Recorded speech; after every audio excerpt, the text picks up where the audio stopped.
आउज़ुबिल्लाहिमिनश्शैतानिर्रजीम बिस्मिल्लाहिर्रहमानिर्रहीम अस्सलामुअलैकुम वरहमतुल्लाहि वबरकातुहू। फ़ातिमा के किचन में खुश आमदीद। उम्मीद करती हूँ आप सब लोग ठीक ठाक होंगे, खैर व आफ़ियत से होंगे। आज हम बनाएंगे जी अंडे कोफ्ते। बीफ कोफ्ते बना रहे हैं और अक्सर लोगों को कंप्लेन होती है जी हमारे कोफ्ते ठीक से नहीं बनते, और बनते हैं अगर तो वो बिखर जाते हैं सालन में या टूट जाते हैं। तो इंशाल्लाह अब आपको ये वाली शिकायत बिल्कुल भी नहीं होगी।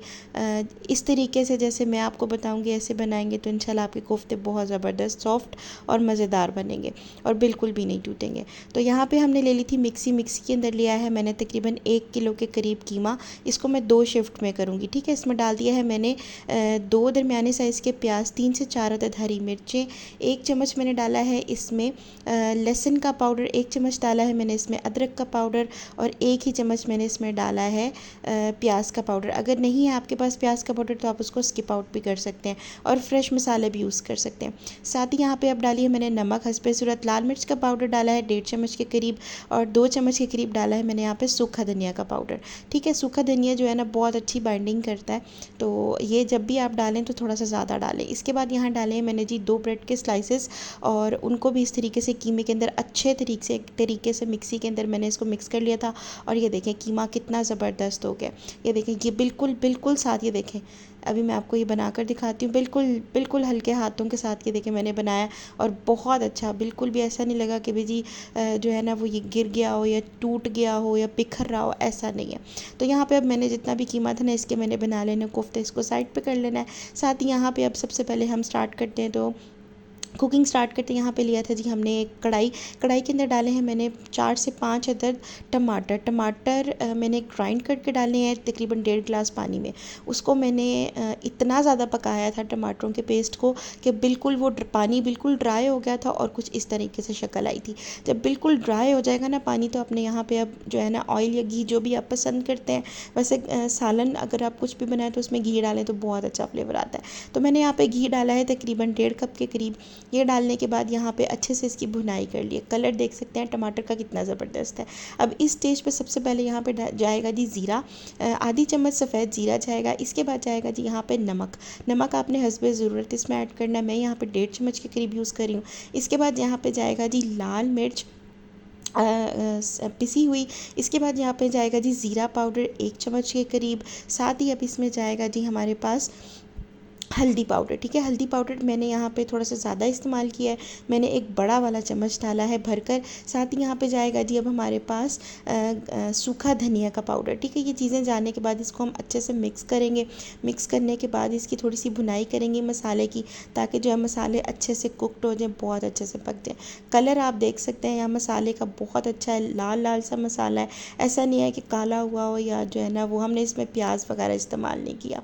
तो अब यहाँ पे इस स्टेज पर जब मसाले भुन जाएंगे ना, तो अब यहाँ पे मैंने डाले हैं जी इसमें दही। तकरीबन मेरे पास 1 कप दही था, तो मैंने उसमें 1 कप ही पानी, 1 गिलास तकरीबन पानी डालकर उसको मैंने बिल्कुल पतला अच्छे से जो है ना वो बिल्कुल बहुत अच्छा सा उसको मिक्स कर लिया था, और बहुत मतलब उसमें लम्स नहीं रहने दिए थे।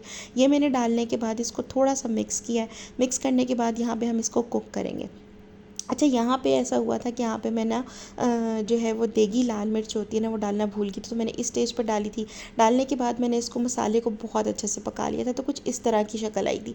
जब ये बहुत अच्छी ज़बरदस्त इस तरह की शक्ल आ जाए ना, आपकी घी ऊपर आ जाए, तो अब यहाँ पे मैंने डाल दिए जी जो कोफ्ते बनाए हुए थे वो डाल दिए हैं। मैं क्योंकि क्वान्टिटी में बना रही हूँ, आप लोग अपनी क्वान्टिटी को अपने हिसाब से मैनेज कर सकते हैं, ठीक है। तो यहाँ पर मैं क्वान्टिटी में बना रही हूँ। ये मैंने इस तरीके से कोफ्ते बना लिए थे, तकरीबन हाफ़ मैंने यहाँ पर बना लिए थे, पकाए थे, और हाफ़ मैंने यहाँ पे बना के फ्रीज़ कर लिए थे।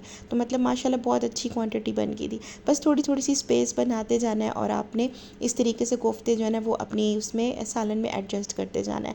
तो आप ये देखें इस तरीके से बस थोड़ी देर के लिए 15 से 20 मिनट के लिए दम लगाना है, ताकि बिल्कुल कोफ्ते जो है ना वो बाइंड हो जाए। इस स्टेज पर जब आपने दम लगाना है, आपने चम्मच ज़्यादा ही नहीं हिलाना। तो अब आप जैसे मर्ज़ी 15-20 मिनट के बाद जब आप दम खोलें तो कोफ्ते भी बहुत ज़बरदस्त पक जाएंगे। और ये देखें माशाल्लाह कोफ्ते बड़े मज़ेदार किस्म के बनते हैं ये, कि मैं जब वॉइस ओवर कर रही हूँ ना तो मुझे ऐसे लग रहा है जैसे मैंने अभी अभी बनाए हैं। तो ये बस आपने चमचा जब इसको डोई शोई घुमानी है ना, तो ऐसा बिल्कुल नहीं होना कि जी आपके कोफ्ते बिखर जाएँ, टूट जाएँ, ऐसा इंशाल्लाह नहीं होगा। बहुत ज़बरदस्त कोफ्ते तैयार होंगे और बहुत सॉफ्ट भी बनेंगे। तो यहाँ पर बस मैंने अभी इस स्टेज के ऊपर तकरीबन पानी डाल दिया था, ताकि जितना आपको सालन चाहिए आप अपने हिसाब से डाल सकते हैं। मैंने यहाँ पर 2 गिलास डाला था और इसको मैंने लो फ्लेम पर कुक किया था। तो अब यहाँ पर इस स्टेज पर मैंने क्या किया है दी, इसको मैंने थोड़ा सा मिक्स कर लिया है और ग्रेवी को थोड़ा सा कम कर लिया था कुक करके। अब यहाँ पे उबले हुए हमने यहाँ पे अंडे डाल देने हैं। अंडे डालने के बाद तकरीबन 3 से 4 मिनट के लिए मैंने इसको तेज़ आग के ऊपर ना अच्छे से पकाया था, ताकि अंडों के अंदर भी ना अच्छा सा फ्लेवर चला जाए। और यहाँ पे अब हमने डालना है जी यहाँ पे अब हमने डालना है जी कटा हुआ धनिया। थोड़ा सा मैंने यहाँ पे मोटा मोटा काटा है, बहुत बारीक नहीं काटा। तो धनिया यहाँ पे हमने डाल देना है। धनिया डालने के बाद यहाँ पे अब आपने लगा देना है जिसको दम 10 से 15 मिनट के लिए बिल्कुल लो फ्लेम पे, ताकि बहुत ज़बरदस्त ग्रेवी बन जाए। सालन हो गया है हमारा बड़ा मज़ेदार सा तैयार। आप भी बनाएं, खाएं, मेरे चैनल को करें सब्सक्राइब और like share with friends and family, और करें दुआ में याद। फ़ी अमानिल्लाह। अल्लाह हाफिज़।